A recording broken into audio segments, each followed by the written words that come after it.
오늘의 사연은 잘나가는 노래방 여사장의 격렬한 사랑 이야기를 시작합니다. 구독과 좋아요는 사랑입니다. 봄바람이 스쳐 지나가던 어느 저녁, 나는 노래방 입구에 서 있었다.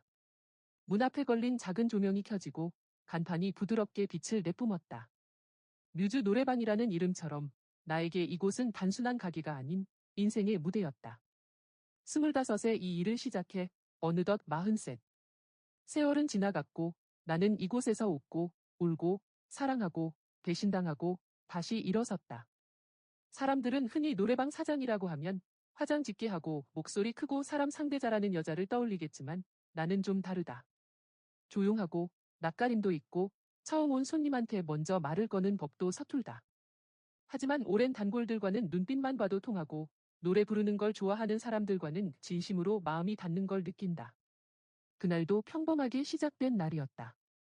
저녁 8시쯤 대학 근처에 있는 우리 가게엔 종종 대학생 손님들이 몰려든다. 특히 금요일은 더하다. 그날도 마찬가지였다. 5명쯤 되는 남학생들이 문을 활짝 열고 들어왔고 반사적으로 나는 어서 오세요 하고 인사했다. 그 중에서 유독 눈에 띄는 아이가 있었다. 흰 티셔츠에 청바지, 머리는 깔끔하게 정리되어 있었지만 아무렇게나 손질한 듯한 자연스러움이 있었다. 그런데도 눈에 띄는 건 그 아이의 눈빛 때문이었다. 선한데 깊었다. 젊은 애들한테선 보기 힘든 그런 눈빛. 방 2개 주세요. 2시간이요. 그 아이가 내게 다가와 말했다. 목소리도 또렷했고 예의가 있었다. 나는 그 아이가 말하는 동안 눈을 피하지 못했다. 분명 나보다 거의 20살 가까이 어린 아이일 텐데 왜인지 모르게 나는 그 짧은 순간에 살짝 긴장했다. 네, 3번이랑 5번 빵 드릴게요. 음료는 어떻게 드릴까요? 콜라 2개, 사이다 3개요. 아, 그리고 혹시 방음 잘 되나요? 우리 좀 시끄러울 수도 있어서요. 그 말에 나는 웃음이 나왔다. 여기 노래방이잖아요.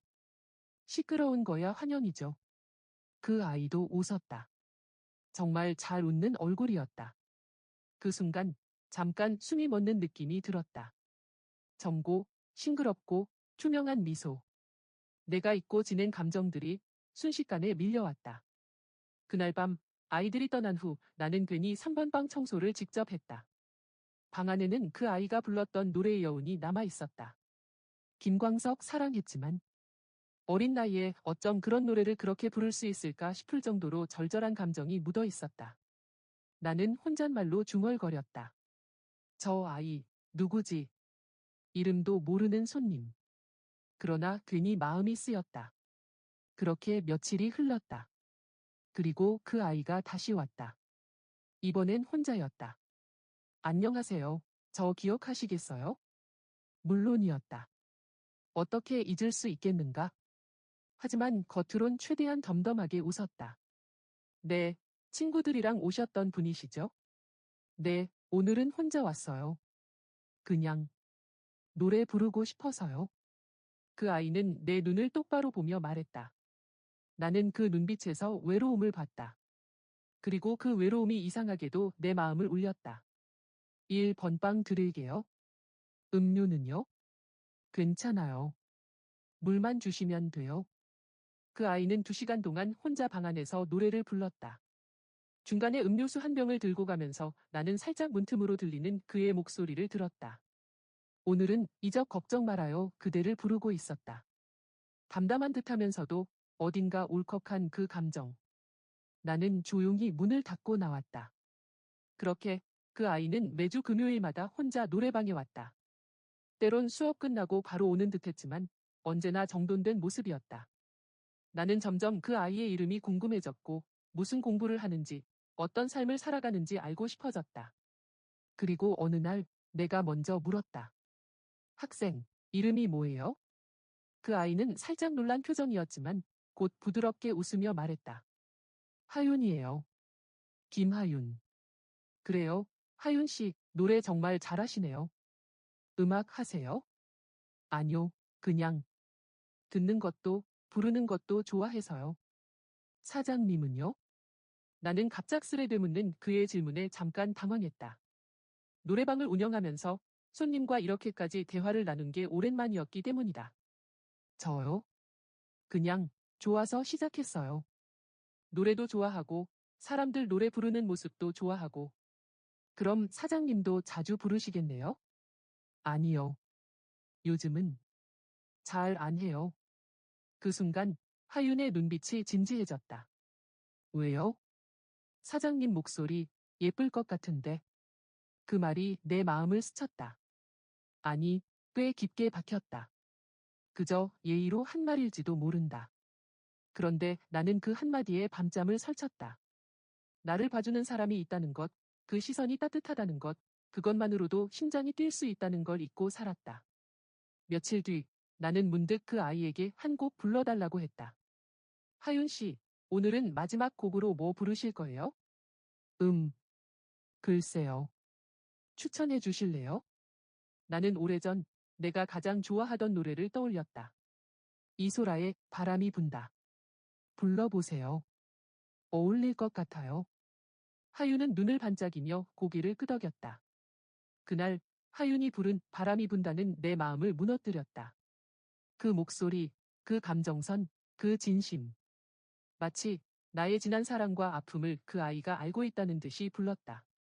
나는 혼자 카운터에 앉아 눈물을 참았다. 노래가 끝나고 하윤이 나왔다. 아무 말 없이 내 옆에 서서 조용히 물었다. 사장님, 괜찮으세요? 나는 눈을 피하며 대답했다. 괜찮아요. 그냥 고마워요. 노래 정말 좋았어요. 그날 밤 나는 처음으로 그 아이의 이름을 입안에서 되뇌었다. 하윤. 그리고 알았다. 이 감정이 단순한 호감이 아니라는 걸. 7일이 지나 노래방 문이 열리는 순간 나는 떨리고 흥분되는 숨을 삼켰다. 하윤이었다. 오늘은 왠지 모르게 더 성숙해 보였다. 손엔 작은 꽃다발이 들려 있었다. 시험 끝났어요. 축하해 주실 줄 알았는데 안 기다리셨어요? 그 웃음이 내 가슴을 쿵 내리쳤다. 나는 말없이 그를 바라보다 결국 밀크티를 끓였다. 손끝이 유리컵을 건네며 스쳤고 짧은 그 접촉에 심장이 요동쳤다. 내 감정은 이미 하윤이의 깊은 곳을 만지고 있었다. 그날 밤 가게가 조용해졌을 때 하윤이 말했다. 사장님, 저 오늘은 그냥 집에 가기 싫어요. 나는 대답 대신 조용히 가게 문을 닫고 불을 낮췄다. 우리는 카운터에 나란히 앉아 음악을 틀고 아무 말 없이 노래를 들었다. 숨소리와 심장 소리만이 음악 사이에 파고들었다. 그 노래 기억나요? 그날 처음 제 앞에서 웃어주셨던 날. 그의 목소리가 낮고 진지하게 가라앉아 있었다.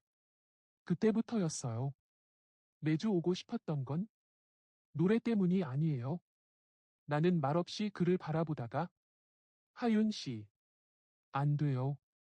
이건 왜요? 사랑은 나이로, 직업으로, 능력으로 결정되는 거예요? 그는 내 손을 따뜻하게 감싸주었다. 나는 거부하지 못했다. 오히려 내 손이 그의 손에 더 기대듯 붙잡혔다. 순간 나는 떨리는 목소리로 겨우 말했다. 맞아요. 나도 당신이 올 때마다 기다렸고 설렜어요. 하지만 그 순간 하윤이 부드럽게 내 어깨를 감싸 안았다.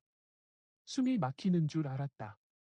그의 체온, 그 깊은 눈동자, 가까워지는 숨결.